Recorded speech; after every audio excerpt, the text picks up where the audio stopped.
I feel like you're so like together. Really? I feel like a pretend adult. Like I'm not a real adult. Well, let's actually start there because Yeah. I feel like even with your career, like I feel you are very organized and strategic and intentional. And that's something I want to be a little bit more of. Okay. Yeah.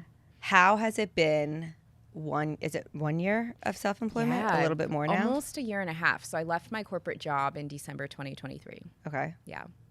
And from listening to episodes of yours and like following you, I know this, but while you were in your corporate job, you were building this on the side for a very long time, right? Yeah, a really long time. And what was the transition like to being your own boss? And like what went into you believing that you could now do this full time? Yeah. I mean, that was always the goal with creating content. I started doing content back in like 2014, blogging, Long time doing ago. like the wellness. But I mean, we all did, like, like all of us back then, we were kind of all doing. And then I shifted over to podcasting in 2018. But from the beginning of doing content, I wanted to do it full time because so many of the bloggers that I followed at that time, I remember them being able to quit their jobs from content and blogging. And I was like, oh, I want to do that too. And so really it was just about like making enough money and feeling safe enough to do so. And there were a few times where I tried and was unsuccessful and then had to go back to corporate. But I want to talk about that actually because I don't think that's talked about enough. Yeah. I think we're seeing it a little bit more with TikTok now Yeah. where people are sharing their experience. And I think there are more people quitting to do this full time. And therefore there's like a percentage that decide this isn't for them or it's not working. Yeah. How many times did that happen? It happened twice. Once I was working at Lululemon full time, like retail, and then I was also teaching fitness classes on the side, and so that those three things kind of cobbled together. Yeah. I was working that way, and then after about a year of that, I was just like, okay, I need actual money, so I'm going to go back into corporate. So I went back into corporate. That was in 2017, and then a year later, I ended up getting laid off, and I thought, okay, maybe I'll try it again. That also didn't really work. So after about maybe 3 months of that, I think I had like my little summer of self-employment at that time. I ended up going back into corporate again in 2018 and stayed in corporate for another 5 years until I made it work in 2023. What were your feelings around that of going back? Was there any part of you that's like upset with yourself or were you proud of yourself for recognizing it? Like what was the emotion around going back to the corporate world? Because that was something when I left, I was always like, I can come back. Yeah. Like this will be here. Yeah. And there's so much privilege in that statement, but that was a big thing for me of being like, I'm going to go try because I'll never be this young or have this least amount of responsibility as I do right now. Right. And I can come back. And I feel like we forget that there's always the option to go back to doing a version of what you're doing. Yeah, if or something even that doesn't work. entrepreneurship can qualify you to do other Yes. things. It definitely can. I think the first time it was kind of a breakup that made me like jump back into corporate because at the time I was like in my late 20s, newly single, was really broke from working retail full time. And I was like, okay, all of these things can't be true. Right. So what can I control the most is like, I can't change how old I am. I can't really change what's happening with this breakup, but I can get a better job and like make more money again. So I felt good about it because I was like, okay, something needs to be on track during this time in my life. The second time, I think I felt a little worse about it, or I was a little more in my ego about it. And I also ended up going into a job that was really toxic. And so that was kind of hard navigating that when I first did. But it actually ended up being one of the best things for me because it exposed me to this whole network of other female entrepreneurs. And I learned so much, even though I had a really toxic work environment, that's still beneficial for me today. And it expanded my network in so many amazing ways. It really benefited me. Yeah. So even though at the time I felt like, oh, man, I kind of failed or I'm having to get a job again or I had a lot of ego, it actually was like the best thing for me. And then what do you think has been the most different this time around that you've been able to stay in the self-employment world? Is it mentally things have shifted? Is it the way you structure your time? Is it the fact that you've grown? All three? Probably all of the above. And I think I just have my shit together more. Yeah. So in the As time... I said, you have your shit together. Well, generally no, but like from a business standpoint, I try. And during my last kind of stint in corporate, I was very keen on really getting my ducks in order, of making sure, okay, do I have an accountant? Do I have an actual business that is properly structured? Am I actually paying myself a salary? Do I have more predictable income? income, which even still as kind of like a freelancer or Yeah. self-employed person, it varies a bit, but there is a lot more stability to it where I'm better able to forecast how things are going to go. So I put a lot of systems in place to try to give myself as much stability as I could this time around, and I think that helped a lot. I'm curious because we do similar work in a sense of like content creation and podcasting, and there are some similarities between the topics at hand.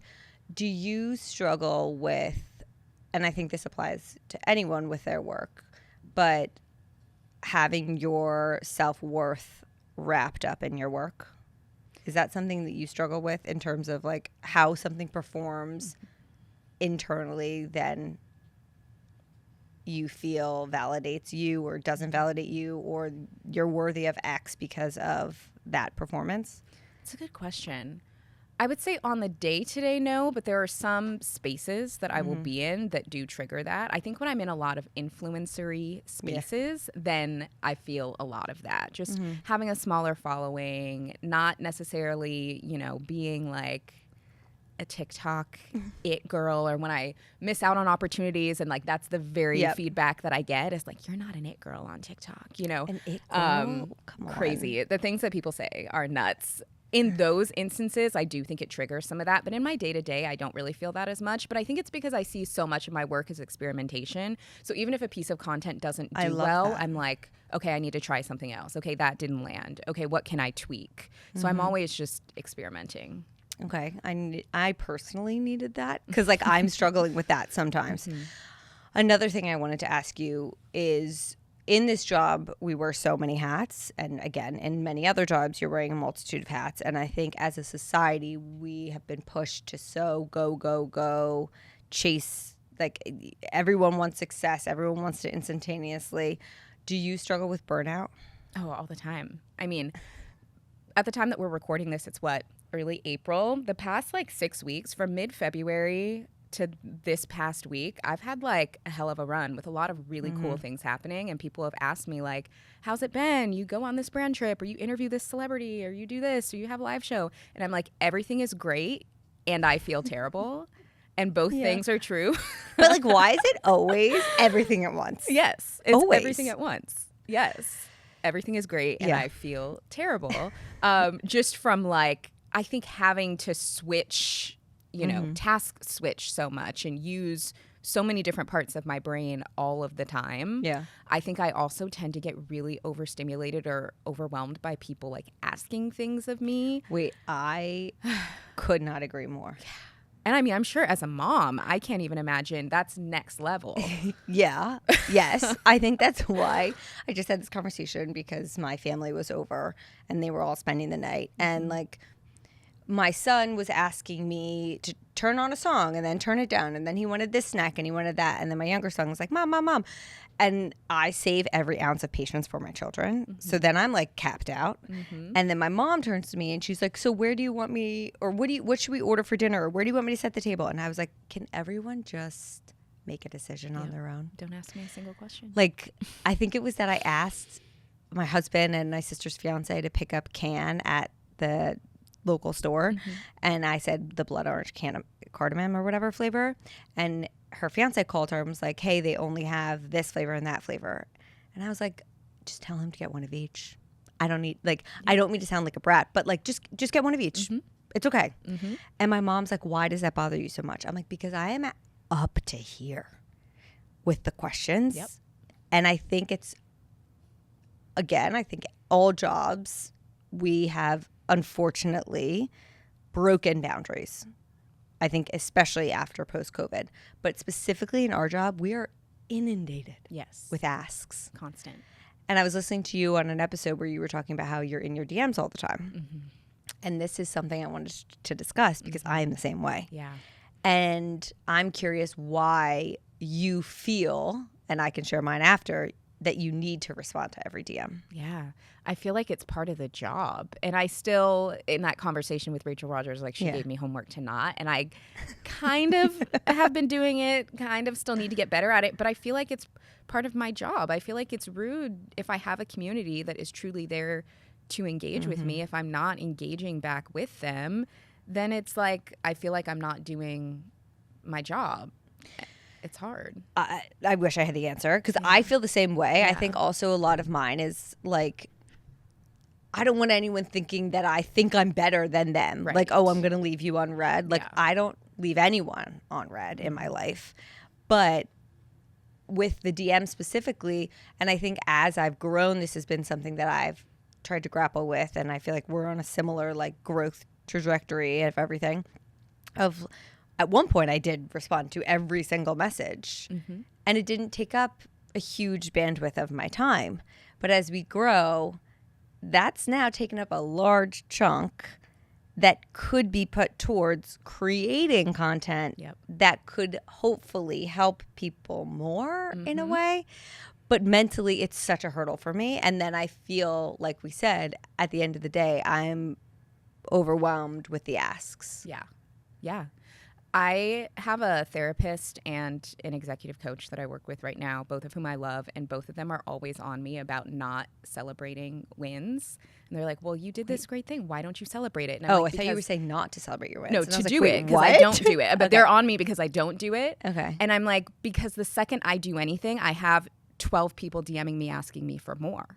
Yeah. I finished one live show that made me feel like I was going to pass out, and there's 10 people asking me to come to 10 different cities. Yep. And it makes me feel like I'm not doing enough because I never have like a moment where someone's not asking me to do more. Or I post something where I'm like pouring my heart out fighting for my life and someone's asking me for a link to something that they're probably not even going to click and buy, honestly. So I'm just like I love the like, hey, this isn't, and I'm not saying this, like people can't ask this, but like, hey, this, I know this isn't the point, but like, what color is your nails? Right. As I'm like sobbing, talking about how I'm depressed. Yes. And those like the ones that really get me are the just response, like link to shirt. I'm like, hi, please, thank you. May I please have? Yes. Like, we are humans that are communicating with other humans. Yes.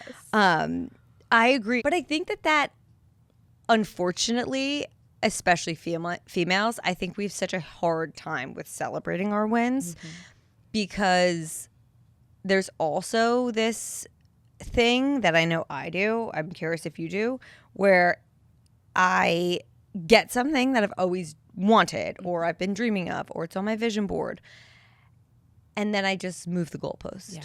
Do you feel that way? Do you do that? Like every day. Constantly. Why do we do that? I don't know. Like I just want someone to give me the answer. I know. And fix it. Yeah. Because I even feel that way with the show. Like tangibly we have numbers, right?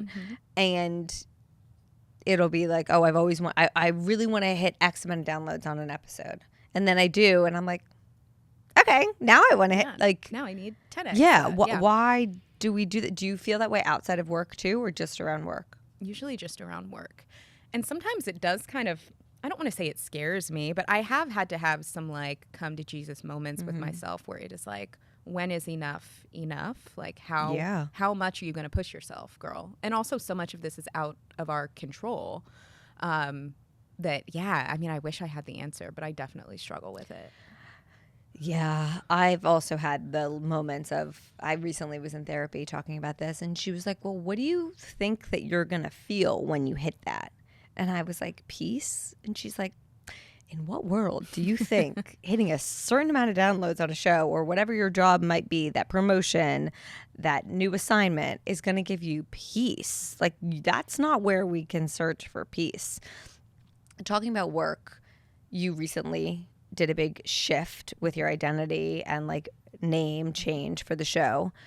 What led that shift? Like what caused that big change and how much thought went into that? Because I feel like it was a lot. It was a lot of thought and it had been like a really long time coming. I think it was a lot of things. I think a big one was me feeling not as aligned with wellness content anymore. I think like the wellness space in general is just in a weird place. And it has been kind of since the pandemic. I feel like it has just gone further down a path that I'm just like, whoa, I like to try to eat relatively well. I like to go to the gym more often than not, but like I'm not aligned with some of this other stuff. I still believe in science. I do, and I don't want to be lumped in with that. And I don't like, this is getting spooky. So that was part of it. Part of it was like the word balance was a really big part of my brand for a long time.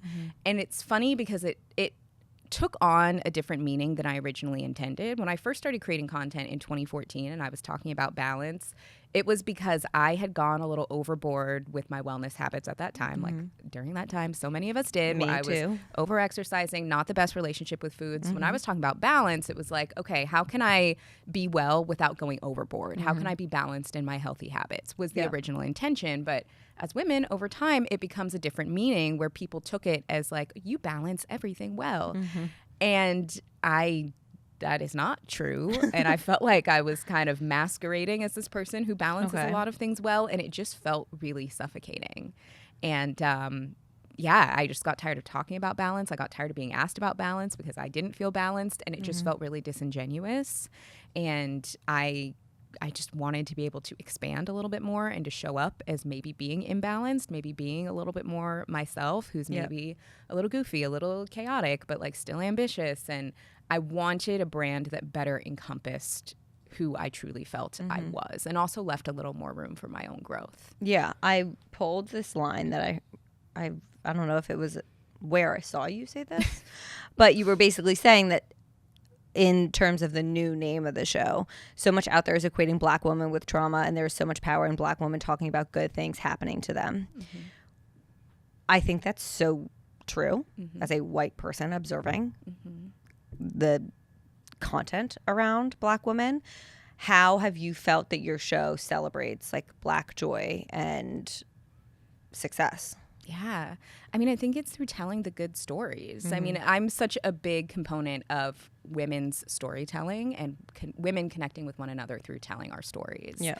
And I love people telling stories about good things happening to them. And it doesn't mean that everything in life is perfect all the time or that we don't tackle difficult subjects, but like the difficult subject isn't the thing. How the person overcame it or where they are now is the thing. And that's what I really wanted to emphasize.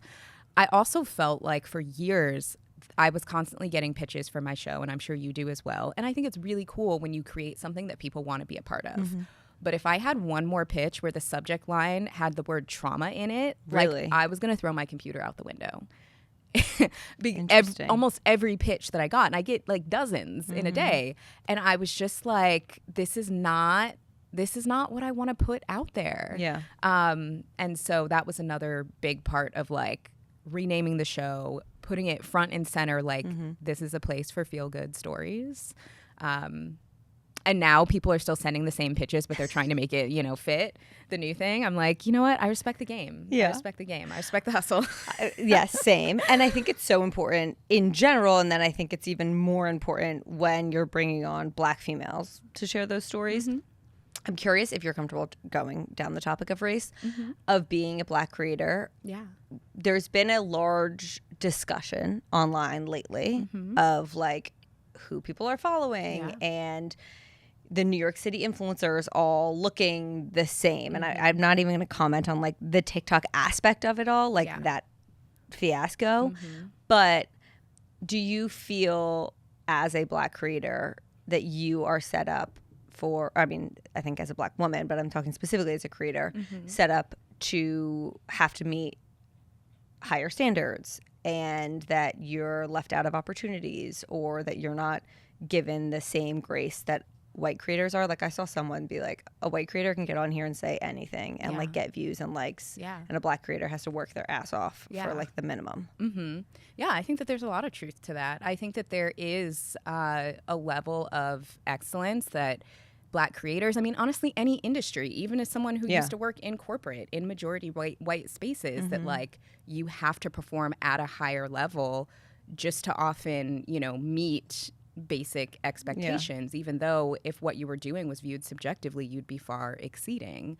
And so I think that that is a big part of the conversation. I also think that with the like New York City influencer conversation in particular, age is also a big part of it. Yes. Because I think also a lot of the people who do the same stuff are like 22 years old, fresh out of college, probably never had a real job, and they're just like running around New York City creating TikToks. And I think if people were to diversify from, yes, a cultural standpoint and from an age standpoint, they would also see things that are a lot more interesting, following people that are older, following people that are different, who have just more lived experience to add to their content. But yeah, to go to your original question, I do think that there is a lot of suppression that happens for Black content creators. I do think that we are often expected to be satisfied with less, and that's something that I push back on quite a bit. I was just talking to my audience about this at our live show, just about this whole idea of like gratitude and feeling grateful just to be in a room. And I was like, y'all, it's okay to feel grateful, to feel gratitude in your heart. Everybody there doesn't need to know how grateful you are, because that is often how you get taken advantage of, and that is how you are given less and undervalued. Yeah. And so I think that that's true for content creators and for people who are in everyday corporate spaces. Yeah, I agree. In terms of manifesting, I know that you're a big manifester, and we both do To Be Magnetic. Do you still do it? I need to rejoin, but I did it for a long time, but I do need to rejoin. I need to re-up it. What's your current manifesting process? So now, do you resonate with that anymore? I do still resonate with it. I would say there were times in my life where I was more intense about trying to manifest very specific things. Yeah. And now I feel like I'm in a space where I am less focused on manifesting specific things, like, oh, I want to manifest this amount of money, or I want to manifest, a person or whatever. I've focused more on like, who do I need to become to be the person who can like maintain those things or take care of those things, as opposed to being like, I need to attract this specific thing. So a lot of it for me has looked like just my regular practices in terms of like how I set up my day, how I approach my work. Instead of sitting and journaling, I want X amount of money, this amount, every day. I'm like, okay, how would a person who's making that much money, how would she run her business? Yeah. How would she handle her inbox? Would she let there be 1,500 unread emails? Probably not. But also, would she sit there all day responding to emails? Right. Also, probably not. Yeah. So like managing things differently, creating systems, getting help. So lately, that's what my manifestation process has looked more like, is like, who do I need to become to have the things that I want, instead of just focusing so intensely on the things that I want. Yeah. Are there things that you are actively manifesting right now that you would share, or like things that you're hoping to receive? Yeah, I mean, I think the biggest thing is I want business growth in terms of just different revenue streams, different things that I'm doing, different things that I am investing in. I don't see myself just being a content creator for forever. There's lots of other things that I would want to do. Like, I would love to consult businesses. I would love to sit on some boards. I would love to be an angel investor and write checks for women-owned businesses. And so I'm really in like student mode to figure out, okay, how do I learn about what that looks like? How do I be qualified to be a person who does those things? That's a lot of what I'm calling in. Something that I saw you talk about that I loved, because I'm someone who is always seeking instant gratification, and I really want to work on that, is thinking about every decade of your life as like different chapters, or I forget the verbiage you said, but I called them seasons. Like every decade was a season. Thank you. Like every decade is a season. And similarly to what you just said, like one day I want to do XYZ, and even talking about angel investing, that's something that's like been on my mind for a long time. And then I try to like rush it to happen right now. And I'm like, this can be something I'm allowed to have goals and dreams for a later version of my life. Not everything has to happen in this instant. Have you always been able to set that mindset, or is that something you worked on to get to? Oh, no, it's definitely something I've like worked on to get to, and that I still work on. You know what I mean? No, I mean, I think when I was younger, I wanted everything right away, and I wanted to figure out everything right away. And I think over time, I just realized that like everything takes longer than I think it should. Yes, everything. That's been my biggest lesson in life. Everything takes longer than we think it should, and the more we fight it, the more frustrated we get. Yeah. That literally could not be more true. And I feel like I sometimes like bottleneck grip things where I'm like, happen. And there's no room for like any energy to go up or down. What like mini lifetime season are you in right now? I think right now I'm in definitely like a work season. I'm in a season where work is like a big priority for me and takes up a lot of my time. Which is definitely not a season that I see myself in forever. Yeah. But I think right now my life is like well positioned for that to be the case for maybe another couple years. How do you implement boundaries and like prioritizing outside of work, hobbies, female friendships, time for yourself? What does that look like? I would say those are important to me. I would say hobbies, friendships, connecting with people in my life is very important to me. Time for myself, that's still a a little spooky. You know what I mean? Also, so much of our job is it is, yeah. And then I'm also like, well, I'm technically single and like live alone, so kind of my life is always about me, but also kind of not, you know. No, but I do put parameters in place where it's like I have set working hours generally that aligns with like regular people working hours most days. You know, I don't really work on the weekends. I do have like my time in the mornings before, you know, I check DMs, check my phone or anything, where it's like I'll work out, I'll read, I'll chill for a little bit, do the same at night, and that keeps me relatively sane. Honestly, I need to implement those more, even though they're so simple. I feel like you have, like I said, your like life together. I don't know. As an outsider's perspective, it really does feel that way. Bless you. I'd be curious if you have tips and tricks of things that like maybe in your 20s you were doing that you shifted away from to find, whether it's more structure, whether it's more mindfulness, whether it's more organization. Like, are there hacks that you found help you get to the place where you are today? Yeah, I mean, I reached a point, honestly, this was probably like in my early 30s, where I started thinking of time very differently.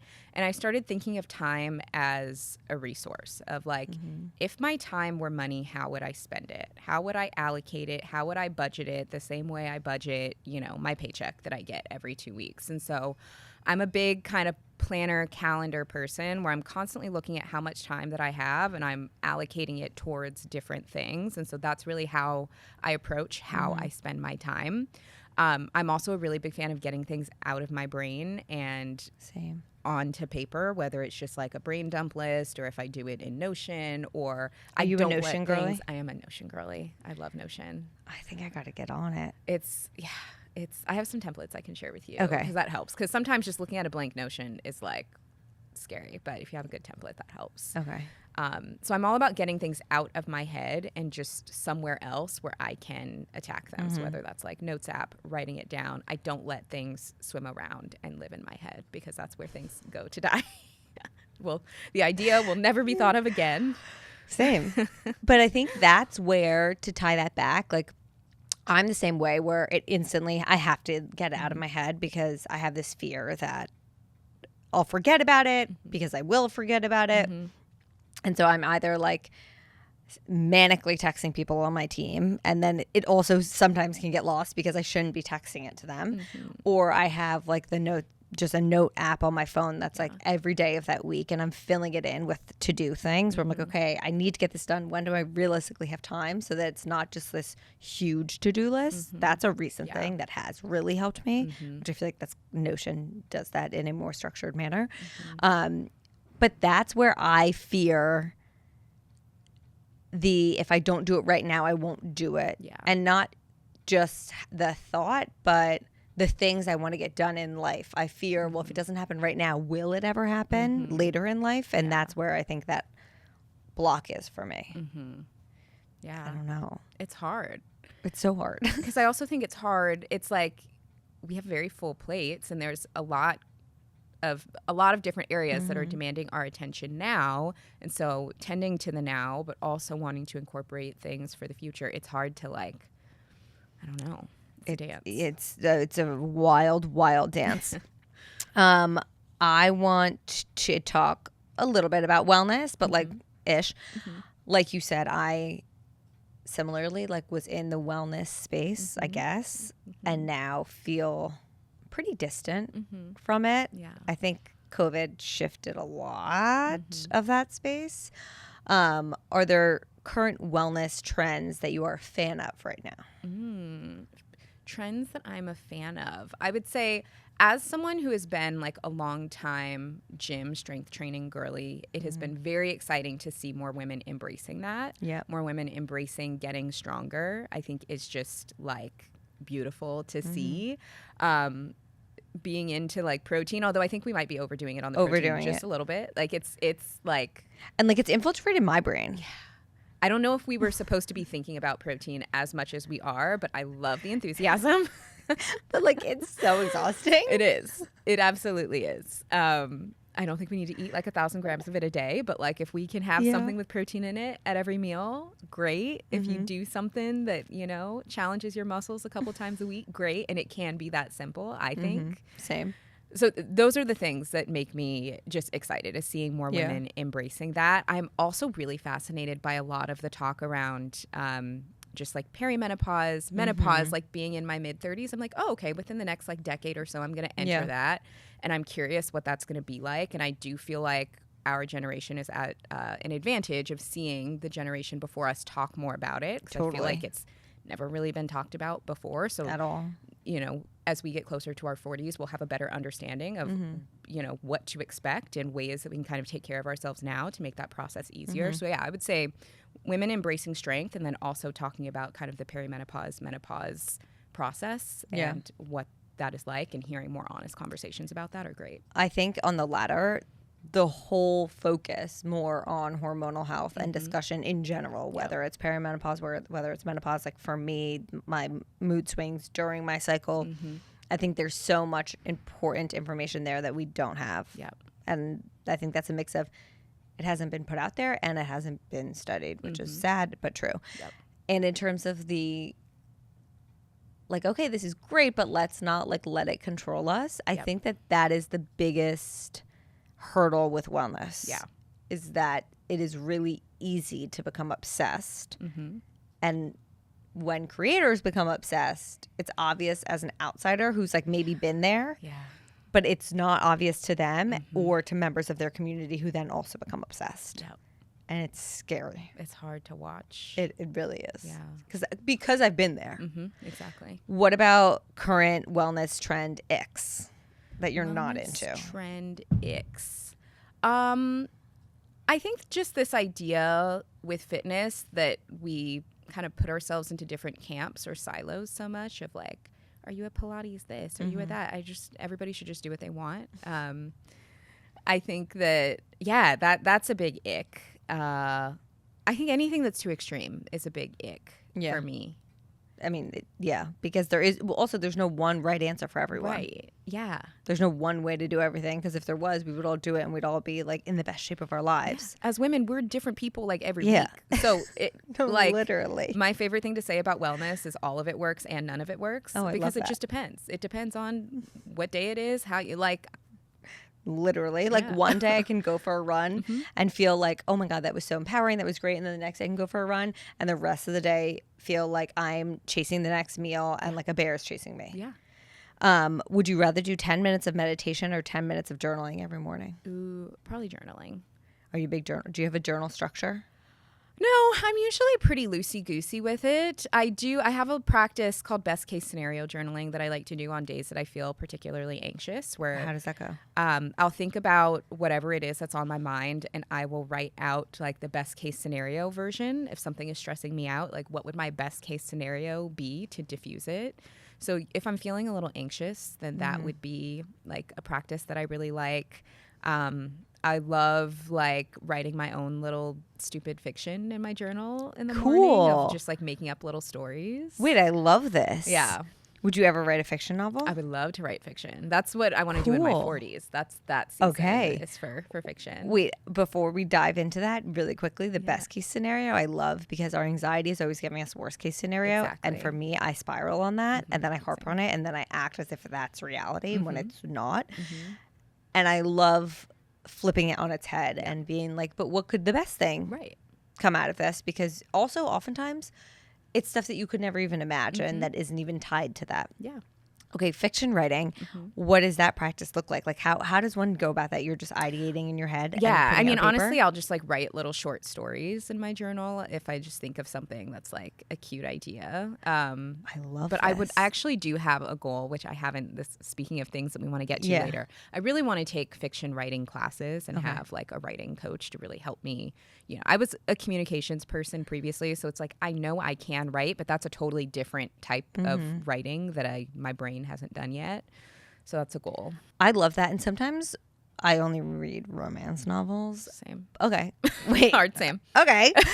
Are you writing romance? I would love to write romance. Yeah. Love this. Yeah. Because sometimes when I'm really high and I'm going to bed, I have stories in my head that I could never put on paper. Like it's almost like I can't explain it. I'm not dreaming, but I kind of am. And I've created this whole thing. But then if I ever try to grasp it and put it down on paper, I lose it. But I find that world and role fascinating. What are some of your favorite romance novels? Oh, I mean, I'm a huge Kennedy Ryan fan. Okay. So I don't know if I've read any of her. theirs. She has a lot of great books. My favorite book of hers is Reel. It's spelled Reel. It's like a kind of like Hollywood, part historical fiction, part contemporary romance. Great book. She also has a series that's pretty famous. The first book is called Before I Let Go. Second book is called This Could Be Us. And then the third book is coming out this spring. Can't Get Enough, I think is what that one's going to be called. I don't think I've read those. Okay. Yeah, great books. I also a big Tia Williams fan. Yep.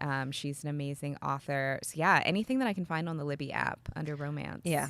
The Libby app is great. I love me. But then there's so many books that I want and I can't get. Yes. And that is the truest test of patience. It is. I also do a lot of Kindle Unlimited, but then I end up reading books that I'm like, I don't know how I got here. I don't know what is happening. And this writing style is just not You get a mix. making me You any definitely smarter. get a mix. No. I can tell you that much. Would you rather go on a long solo walk or have a deep conversation with a friend? Ooh. Deep conversation with a friend. I mean, I do a lot of solo walks. I know. Our life is so solo, kind of. Yeah. Even though we're with community all the time, but digitally it feels different. As a podcaster, what are some of your favorite podcasts to listen to? Okay, that's a tricky do one. you listen to podcasts? I don't listen to a Neither lot of do I. podcasts because I find that as I got more into podcasting, I didn't want someone else's voice in my head. I didn't want to be imitating other people, which I think happens subconsciously, even if you don't recognize it. So now I will just listen to like random episodes if something, piques my interest. But I wouldn't say that I have like a weekly rotation of podcasts. I like it depends on the week, but I feel the same way where like now majority it's if I'm researching a guest, I'm listening to theirs, or if it's I see like Armchair Expert or Call Her Daddy or one of the Smart Less had on a guest that like I really want to hear from. I'll listen to that episode. Are you a coffee or a matcha girl? I mean, I love both. It depends on the mood. I would say coffee more often, but I love both. In terms of, you talked about working out a ton. Are you like, would you rather 7 a.m. or 7 p.m.? 7 a.m. for sure. Okay. Some people are like post work. I don't freaking Or know. cannot. I cannot. could not. Even when I worked a corporate job, I was Still had to do it in the morning. 5 a.m. berries. Yeah. Cook at home or order in? These days, order in. I'm not in my cooking era. Me either. I think it's like I think that's a former food 50s thing bloggers. for me. It's like, yeah. That's my decade. Yeah, I just like don't. I also think like being in New York City, having a tiny apartment. When I lived in LA and I had like a big kitchen and tons of counter space, I would cook all the time. And now I'm just like, I don't want to go in there. Also, like you literally have every food you could ever want at your fingertips. It's almost rude to not take advantage of it. Right. Like truly, I'm I helping the believe that. economy. Literally, you're helping the economy, and it needs all the help it can fucking get right now. For anyone who wants more of you, where can they find you? Oh, you can find me on my podcast. It's called She's So Lucky. New episodes come out every Tuesday. And then I'm on Instagram and TikTok at Les Alfred. I love it. Every time you say your show, do you hear the Brittany? Was it Brittany? Brittany. She's so I lucky. did. And that was like Dun, semi-intentional. I love it. Give it its own little theme song. I love it so much. Well, thank you for coming on. Thanks for having me.